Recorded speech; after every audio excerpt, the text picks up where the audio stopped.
Welcome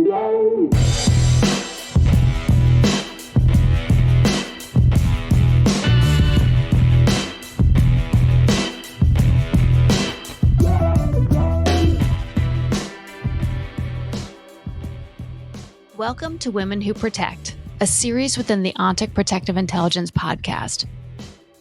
In a profession largely dominated by men, we spotlight women working in a wide range of positions within security, protection, and law enforcement. We'll hear their stories, discuss their accomplishments, and get their advice for women and girls who may be interested in a career in protection or security. I'm Dr. Marisa Randazzo with Ontic's Center for Connected Intelligence.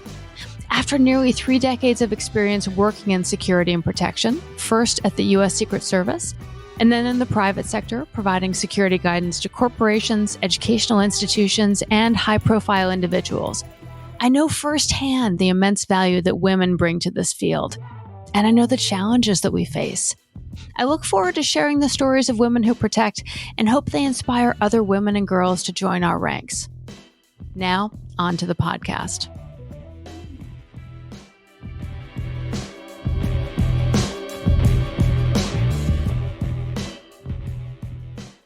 Hi, I'm Dr. Marisa Randazzo, and I'm here today with Wendy Bailey, manager of Capital One's Threat Management Team. As part of her role, Wendy assesses and manages workplace violence, intimate partner violence, and suicide concerns. She established and spearheads Capital One's efforts in intimate partner violence awareness, both nationally and internationally, and she leads Capital One's care team as well. Before transitioning to the private sector, Wendy spent 19 years in law enforcement and held various roles, including 14 years as a detective. She's a certified threat manager through the Association of Threat Assessment Professionals and holds a bachelor's degree in criminal justice from Virginia Commonwealth University. Wendy, welcome to Women Who Protect. Thank you. I am happy to be here. Good. So as this podcast focuses in large part on all the different roles that women have played and can play within security and protection and law enforcement, I want to start at the beginning. Tell me how you got into the field of security in the first place. Yeah, so I have a degree in criminal justice, which was intended to be a degree in chemistry when I first started out. My intention was to work in forensic science, and that didn't exactly work out for me. I learned that while I really had a desire and an interest to do that type of work, the lab portion wasn't right for me. So I made the decision to change over to criminal justice while I was in college. In Virginia, you have to be in law enforcement to actually work crime scenes. So I went that route. I spent 10 years with Prince George County Police Department, where I actually did go through the Virginia Forensic Science Academy and got certified. I was a detective. I did a lot of crime scene work. I worked in narcotics for a while. I moved on after 10 years there to Hanover County Sheriff's Office, where I spent 9 years still kind of focusing in on that crime scene type work. And, I got to a point, even though I had not completed my 20 or my 25 or whatever the goal is, a lot of times for people who are in law enforcement, I was ready to move on. So I started looking at my corporate options and landed at Dominion Energy right after I left Hanover Sheriff's Office. I was a senior investigator there. I ran the threat management team there. Nice. At one point, I actually oversaw the executive protection team. So I had a lot of different roles there, and really found that my desire and my like where I was really drawn was threat assessment and threat management. I ran the threat management team, and it wasn't a full-time thing. It was kind of like a side, project, or if you will, or a side responsibility. And started looking for something where I could really focus in and do more work in the threat management world. So I came to Capital One 2.5 years ago. I'm a manager with a threat management team. And that's my sole focus is the threat management team. I do lead our care team as well, and have really expanded in a lot of areas within our organization when it comes to intimate partner violence and some of the things that we're able to provide support for our associates. Oh, that's fantastic. For our listeners, I'd love for you to give kind of a brief overview of what is threat assessment and threat management. And then also I'd love to hear how that differs from the care team. Right. Okay. So our threat management team is responsible for anything that comes into the company that generates any type of threat. Now, whether that's against an associate from an external party, whether that's internally, we also deal with associates who are in intimate partner violence situations and those who are contemplating suicide, those who come forward with suicidality. So, our role and our purpose really is to support and to help and to provide those resources that can make those associates who are in those situations, productive employees, right? We're not looking to, it's not punitive. We're not trying to get people in trouble. We really want to get ahead of any potential threat that could be,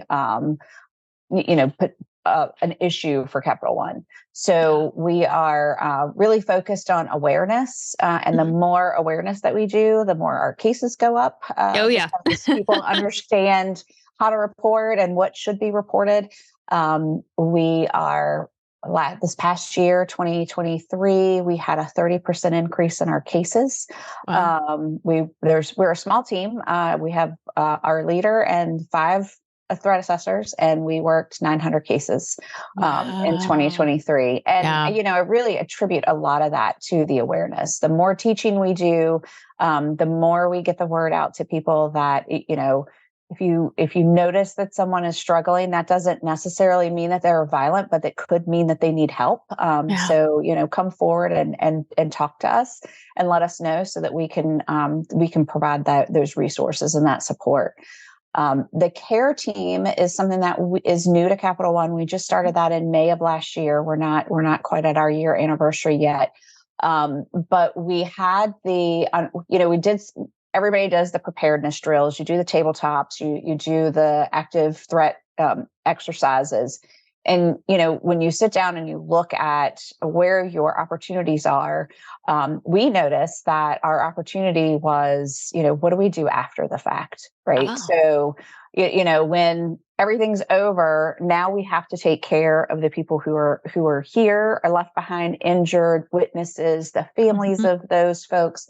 So we put the care team together specifically for a potential casualty situation where we could liaison with our internal resources and external partners and be able to help them help our associates, right? So we've done a lot with building our relationships with agencies where we have people centers, understanding what their procedures would be in that type of situation and how we can potentially plug into that to make it easier for them. And be prepared, in case we really need that support for the families. Oh, that's fascinating. And this is the first time I've actually heard about this model of a care team being kind of more focused on recovery and kind of repair and resilience. It's interesting because in the higher ed sector, you hear about threat assessment teams and care teams, and the distinction there, they define care team as more of a lower level concern. So you've got someone who has an undergraduate student with an eating disorder, and they're creating concern among their roommates and professors. You've got just someone disruptive in the residence hall, et cetera. So they're lower level concerns, and then those are often escalated to a threat assessment team or threat management team. Hearing the model you described, though, is fascinating, and I think it is such a really important sign of the level of care that Capital One is giving to all of its employees to say, we're even thinking ahead about what our team, what our employees may need in the event of something tragic happening and the support going forward. And that's, it's commendable. And it's a model I had not yet heard about. Yeah. Yeah, it is. I've talked to a lot of people in the industry, benchmarking and doing some different things. And, I've not seen anything similar. And we're hoping that, we're going around and doing presentations and telling people about how we're preparing and what we're learning and how we have it's multidisciplinary. It's our HR professionals. It's our associate relation professionals. We have someone from communications. There's threat management team members. So, really bringing in different skill sets, and so that we have an understanding of what resources are there, and building the relationships externally is what is super important. Yeah.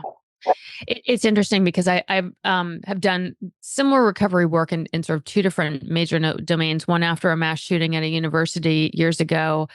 And one of the things they found so helpful was they had an external employee assistance program. And at the time, there was sort of a debate. Do we want our EAP folks internal? Do we want our folks to have someone called external? They realized quite accidentally, but having an external agency was incredibly helpful because they had that external vendor had more resources they could pull upon and bring in to help in the aftermath of the shooting. And then in addition to that, they also realized that they wouldn't have that arm's length relationship meant that their providers, their EAP providers, weren't necessarily directly impacted because they weren't on campus when this tragic event happened. Right. So they really saw benefit to that. The other was in my federal law enforcement career post 9/11, working with teams within our agency that were significantly impacted. They continue to be operational, but we saw several months after 9/11 real impairment in leadership in some units, but leaders not wanting to step away, still wanting to be there for their employees, for the people they were leading, but being largely unable to do so. And so looking at ways like, how do you support your teams? How do you do business continuity, but still allow that important human connection? So the fact that you all are thinking through this is just incredibly, incredibly commendable. Yeah. Yeah. We've talked to, we talked through initially, like, because obviously we have an EAP organization that has surge capabilities that we would definitely lean into. But do you want to bring in a crisis response type contractor that can help with this? And we felt like having the person sitting in front of either the family of or a victim of, a situation like this, when they say, well, who are you? Being able to say, well, I'm with Capital One was extremely important to us. So that was kind of the deciding factor on why we stayed internal with that piece. Yeah, I could see that. Tell me what you like about threat assessment, threat management. What has drawn you to this particular work and where you've decided to focus your efforts? I think obviously, the curiosity piece, being a detective for so long, liking to dig into things and trying to put the puzzle together. I believe it or not, it is very similar to forensic work, right? Mm-hmm. It's finding all of the pieces that are there to be able to answer the question. But then there's also the victim advocacy aspect of it that I don't think a lot of people who are familiar with threat assessment really understand, that, we have to do what we can to support people who are potentially, going down that pathway to violence. Getting involved early and being able to provide the support can de-escalate someone who's in that situation. So I think that's the other piece of it. And that's kind of how the care team kind of folded in, was just that advocacy and that support aspect, and being able to, do both, do the investigative portion, but also be able to, and coming from a smaller police agency, my initial agency as a detective, we didn't have victim advocates. We worked with the families of our victims, and we were those advocates. So it's very similar to when I was working as a detective, working crime scenes. It's just a different aspect. And I like the fact that it's proactive rather than reactive. Yeah. We'll get back to the conversation in just a moment. But first, I want to tell you about ONTIC's Center for Connected Intelligence. In the world of safety, security, and protection, we know that sharing information is crucial. That's why we created the ONTIC Center for Connected Intelligence. The center is a hub for the ongoing exchange of security strategies and best practices, insights on current and past trends, and sharing valuable information through expert discussion and analysis. It's made up of subject matter experts with decades of experience across a wide range of disciplines. To find blogs, podcasts, webinars, white papers, and more, check out the center by visiting ontic.co/center. That's ontic.co/center. I want to hear more about the investigative aspect, because this is what fascinates me about threat assessment generally is looking for those pieces of the puzzle. So tell me, what do you do? What does your investigative research look like? Yeah, I mean, anything that's available that I could potentially use, we will leverage it.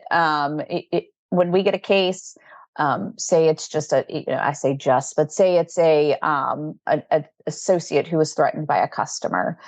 We use all of our tools that we have available to us internally to learn as much as we can, about what's the history. Has there been some sort of pattern with this person of bad behavior? But then we're also looking at all of our external open source information, anything through social media that we can put our hands on. There comes a time where you're like, okay, what am I missing? And do I need to keep digging? And that's one of the things that bothers me sometimes. It's like, I don't know what I don't know. So if I missed something, there has to be a balance between that and really going too far into it and digging too deep that maybe you don't need all of that information. So trying to balance that with the investigative portion. And of course, your people, talking to your people, doing interviews, talking to those folks who are affected, and being able to correlate that back into, the big picture, and making a decision on risk level. I can imagine that the tools that you've used to do this research may have changed or evolved since you first got into law enforcement to where you are now. I'm going to show my age here, Marissa. So when I first started as a detective, we were using landline telephone records and pager records. Those were what was available to us, and then moving through the years, people started with, I worked some child pornography type cases early on, and trying to learn that whole process with, the computers. And I'm talking about computers with towers and, the old kind of computers. And, the social media didn't really hit until I was probably well into my detective career. And that was something that was a big learning curve, is trying to navigate that and understand how much is out there, and how to really tap into that and inform your investigations by using that. It's interesting because I've been in the field a similarly long time. I think I've been in the field 30 years now. So I've seen a similar evolution. And when social media really started to catch on, looking at it now investigatively, I see it as both a blessing and a curse. Social media is often plays an aggravating role in threatening situations, or reveals information about a person's whereabouts that, like, please don't post, wait until you're back from that trip. Please, if you're being stalked, please don't post your plans for Friday night. But at the same time, from a threat assessment standpoint, from that investigative research standpoint, there's often a wealth of information that you can look at with things that are often, publicly available. You don't have to go through special procedures. People are posting these things publicly, or you've got concerned coworkers or friends who are bringing screenshots to you to take a look at. And it's fascinating to me because in so many of the threat cases I've worked, the thousands of cases I've worked over the past 30 years, people who are planning to engage in violence, as you were pointing out earlier, are often people who are at a point of real personal crisis. And they're often vocal about that. They're putting things out there. They're putting things out there publicly viewable about their violent plans, about their wishes, about their suicidality. And it allows us to take that preventative action. Yes, there are cases where the only thing you're seeing is stuff that they're posting on the dark web, for example. But the vast majority, at least in my case experience, have been people who are publicly vocalizing, verbalizing, publishing in some way their interest in violence, their intent, their level of desperation and crisis. So you're able to take that information from those investigative research tools and piece it all together and really try to take some preventative action. Yeah.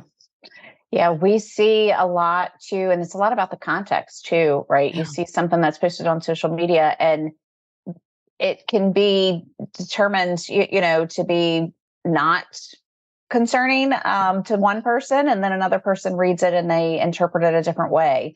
So that's where the people skills have to come in, and where you have to start with those interviews and having those discussions and having those conversations to really get an understanding of where they're at and meet them where they are to be able to support Mhm. them and help them with whatever crisis that they're dealing with. So do you talk directly with the threateners, the POIs, persons of interest that you're investigating in your threat cases? Some we do.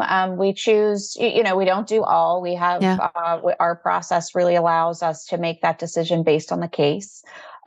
We do have a forensic psychologist who is on our team. And if we have any questions where we might need a full assessment, we have that available to us as well. But if it's necessary and if it's needed, we do have those conversations with our POIs. Yeah, it's interesting because safety is such a paramount concern there, and there are situations you absolutely don't want to put someone in a position where they're having those conversations. Yet at the same time, often those conversations can be like the first, it can be kind of the first point of de-escalation of really showing up and listening to someone who is at a breaking point because they feel like they can't solve their problems, no one's listening, or the company's the source of their their poor situation right now, whatever the case may be. But it can be really really helpful if it's safe to do so to talk with people in those situations. Yeah, absolutely. And the de-escalation is key, and getting people to understand that, we're not, and it's hard sometimes, just the title, like, who are you? Well, I'm with the threat management team. Exactly. And they're like, well, people that takes people back a bit, and trying to recover from that and say, well, you're not in trouble. People automatically assume that because you're with security, or because threat is in your name,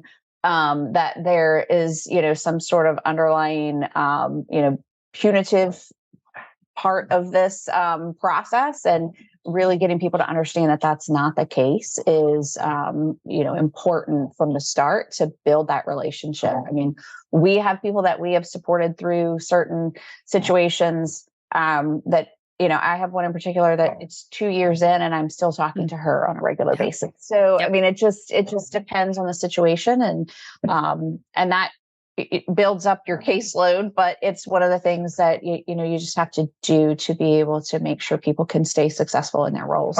Yeah. So one thing I wanted to focus on here is uh, tell me about your biggest challenge in terms of investigative research for this work, or this work generally. Where do you see the most challenging aspect? I think I mentioned it earlier, not knowing what you don't know what you don't know. Part of it is coming from a law enforcement background. I know how much information is out there that I don't have access to.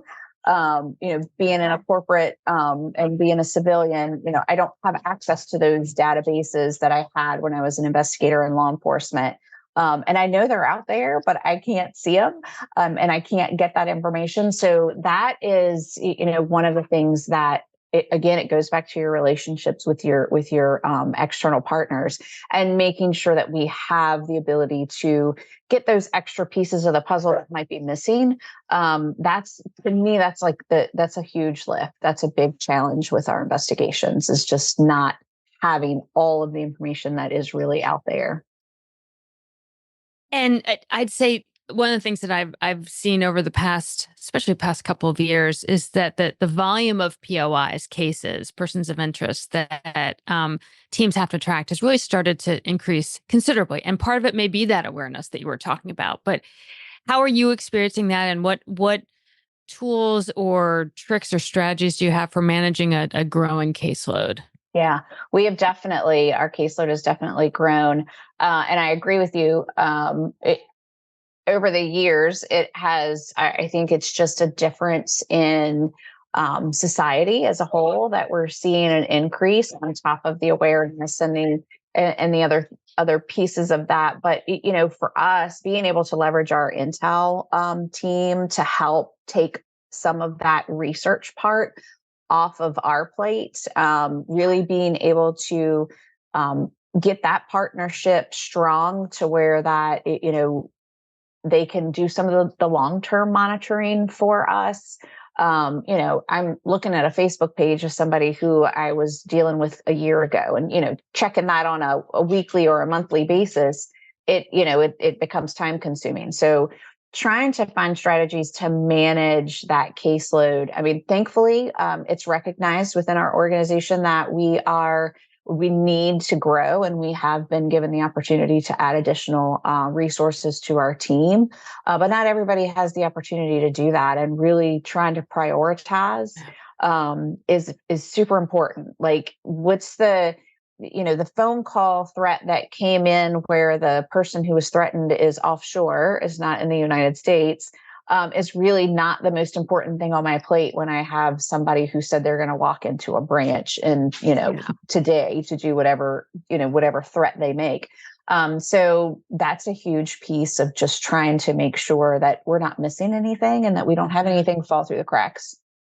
I think it's such an important point that you just made, because sometimes our noisiest cases are not our highest risk cases. Right. And you may have, certainly in my case experience, I'll have cases where someone is emailing a whole host of people at a company. And so creating a lot of fear and creating feelings of that this is maybe unsafe. But you actually do an assessment and say, okay, there's not a risk here. There's not a risk of violence here, not a risk of self-harm.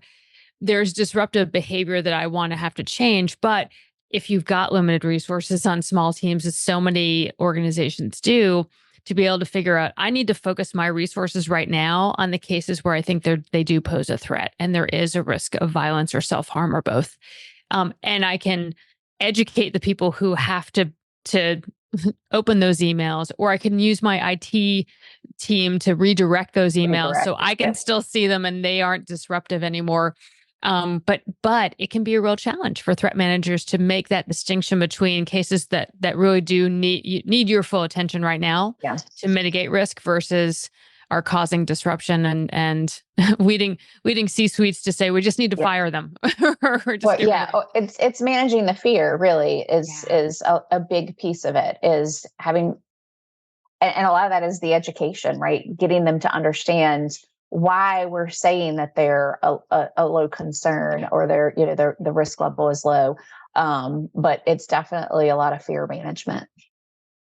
I want to shift just as we sort of look to give some guidance for people who may be listening, for women and girls out there who might be considering a career in security and law enforcement. What advice would you have for them? Lessons learned from your end? Definitely do, definitely don't. Anything like that. You want me to answer that in like 2 minutes? Or no? We can do a second episode on it.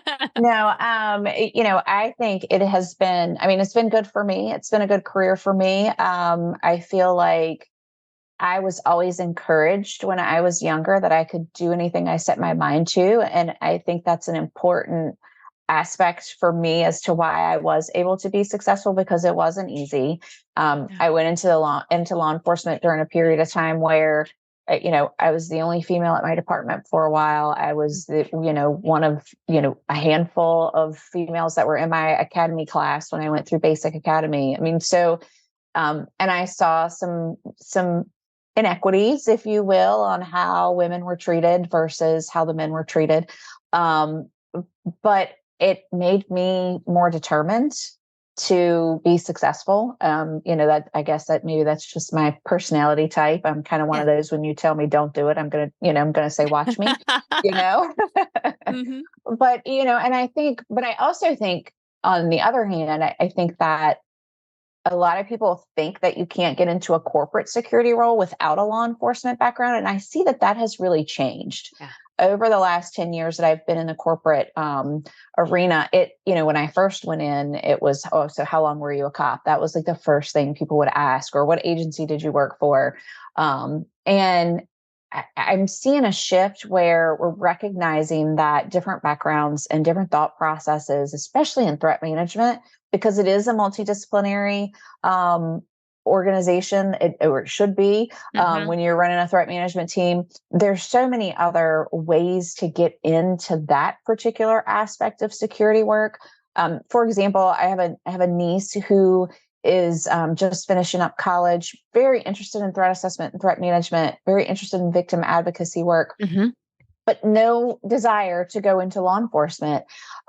So she's actually going to be a guidance counselor at a high school where she can sit on the threat management team. So she still gets to be able to do that type of work, but without having to have that, prescripted law enforcement background that so many people think that you need. So when you look at the makeup of a threat management team and you see forensic psychologists and you see K-12, some of them are teachers and some of them are guidance counselors, and you have your HR professionals and your associate relation professionals, there's victim advocates. So there's so many different avenues now that I think people can take to really prepare themselves for a career in, especially in a corporate security. Yeah.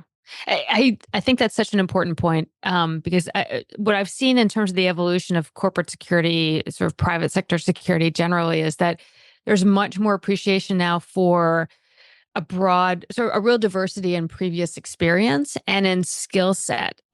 So, this day and age, I feel like threat management teams can really benefit from folks who are younger and more adept and fluent in all the different social media platforms that there are there. That they have just as much investigative and analytic skills using different platforms than I did from my my early non-computer days, and I still have a Facebook page, which tells you how old I am.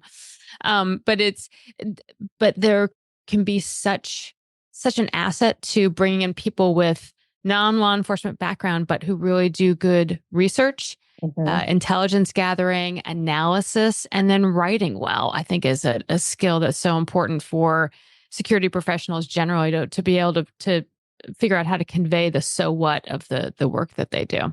Yeah. The intelligence, as a matter of fact, I've been through mentoring folks who have an interest, and it's like, okay, you don't have the law enforcement background, you don't have the, detective background, if you will. But I tell people all the time, do you have kids? Because if you have kids, you know how to stalk people. So that's great. If you have that natural curiosity to figure things out along with that ability, then it is something that could be open, that you can take that path through the intelligence piece. But it's true. If you've got kids, you can figure stuff out. So true. I think you could even expand that, especially if you're a mother of kids. You've done executive driving. You've kept people safe in crowds. You've done event security. You really have done it all. Absolutely. Oh, that's wonderful. Wendy Bailey, thank you so much for joining the podcast for Women Who Protect. It was such a pleasure talking with you. And I look forward to seeing you at professional conferences down the road. Yes, thank you so much. I really appreciate you inviting me here today. And it's been great talking with you. Same here.